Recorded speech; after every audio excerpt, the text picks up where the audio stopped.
What's up guys, it's your boy Mr. K back with another video, and today we'll be reviewing the Samsung Galaxy Z Flip 3. This phone's priced between £500 to £800 depending if you're buying it second hand.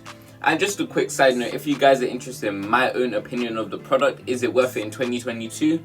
I would recommend sticking around to the end of the video. Nevertheless, let's start off with the specs. I'll talk about the most important ones, and the ones people may or may not be interested in, I'll just put on screen now. The first and most important spec in my opinion is the battery life. It has a maximum of 12 hours of battery life and it takes about 1 hour to charge.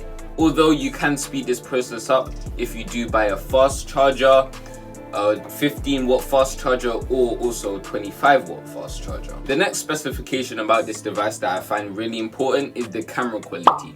This phone is able to record in 4K HDR, which is pretty amazing, but considering the price, it's not as great as you first thought, but it still is a good quality camera. And since it does record in 4K HDR, all the images are bright, vibrant and really clear, so you will be getting a good quality camera that will be able to take high quality photos. And just a quick side note that some people may or may not know is the fact that it does have wireless charging compatibility. So if you do have a wireless charger, I was wondering if it can wirelessly charge. It can. Nevertheless, let's start off with the positives. The first positive of this device is the fact that it's highly portable.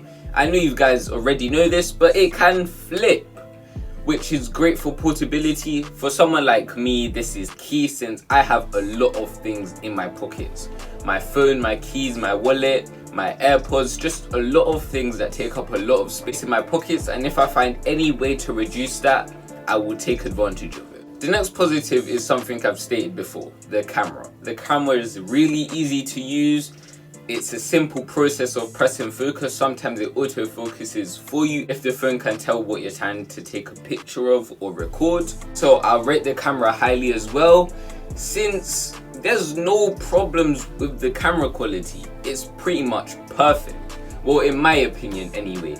It can easily adapt to bright lightings, although there is problems with some dark lightings, but obviously after you actually press the focus button, it works completely fine. And just on an average day with a decently lit room, you can get close to perfect images. And even when I've taken pictures or recorded with this phone, I haven't even needed to consider color correcting these photos. And the camera feature can be accessed while in flip mode or full screen like any other average phone. The next positive is how clear and vibrant the actual screen quality is on this phone while casually watching YouTube, Netflix or any other streaming service, or even scrolling through TikTok.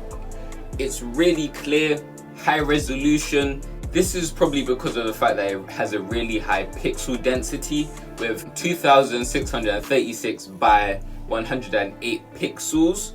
With the added bonus of having a really high refresh rate, it really makes the experience quite premium and quite nice to use. It's definitely faster than using some alternative phones out there. Even though other phones can swipe and the response rate is pretty fast, this is undoubtedly one of the better phones I've seen in the specific area of refresh rate and how fast you can maneuver from app to app with little to no delay or latency.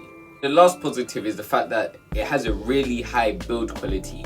It feels really premium to the touch, and when you fold it, it's not like AirPods where it really clacks and that has the possibility of damaging your actual headphones. But with this, when you close it, it's pretty gentle and you can control it. It's not uncontrollable where you feel like it's gonna hit the other screen really hard and there's the possibility of breaking. You can really control it, and I feel safe while opening or closing it. And just the overall build quality of this device does feel pretty premium. It has a nice weight to it that I like. I like having a phone that has a pretty decent weight to it, and I can definitely feel it in my hand, but it's not too heavy that it gets kind of uncomfortable and it feels weird in my pockets. Due to the fact that it has a nice build quality, it's probably going to sustain a few drops. If you do drop it, I do think that it will survive a couple, but either way I do recommend a screen protector and a phone case, but that's just me. But now it's time for the negatives of this device, problems and things I just don't like about the Samsung Galaxy Z Flip 3. The first problem with this device is the fact that you can visibly see the dent on the screen. Although it's not too bold, it does get annoying and it does sometimes distort the images when I'm looking at YouTube or something like that, and especially when the phone is actually black, you can see it prominently. But it only happens when I'm watching YouTube or something like that and it gets dark for a few seconds. I do see it, but it doesn't really get too annoying, but it is something that does happen.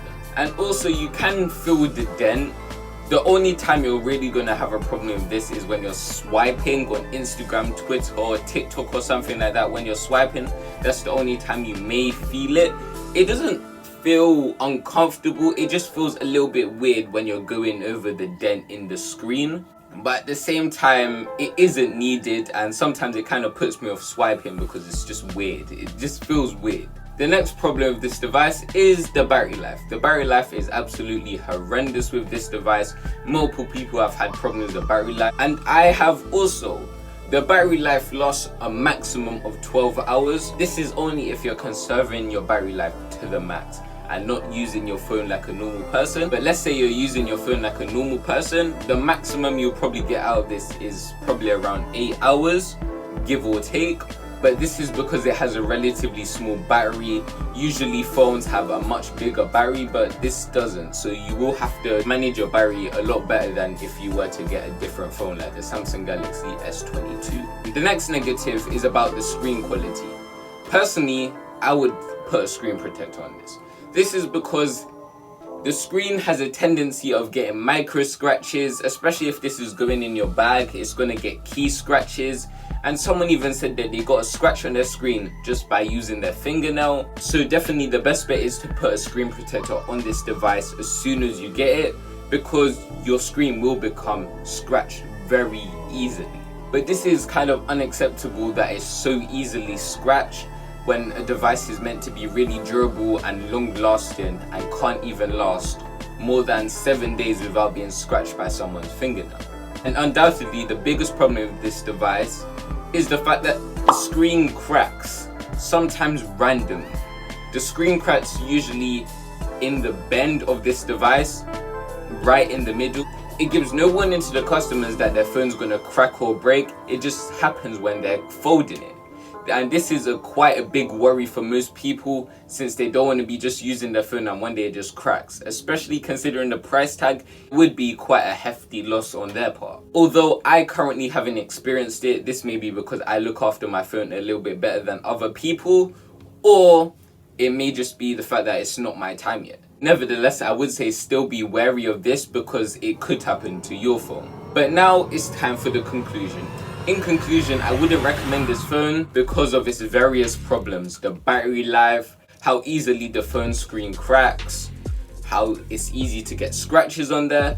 But if you guys are interested in a phone that is definitely different from alternatives out there, has a really high quality camera and highly portable, this may be the phone for you. But it does hold a very high price tag, so it's at your own risk, of course. Nevertheless, it's been your boy Mr. K. Thanks for watching. Please consider liking, subscribing and supporting the channel. And yeah, bye.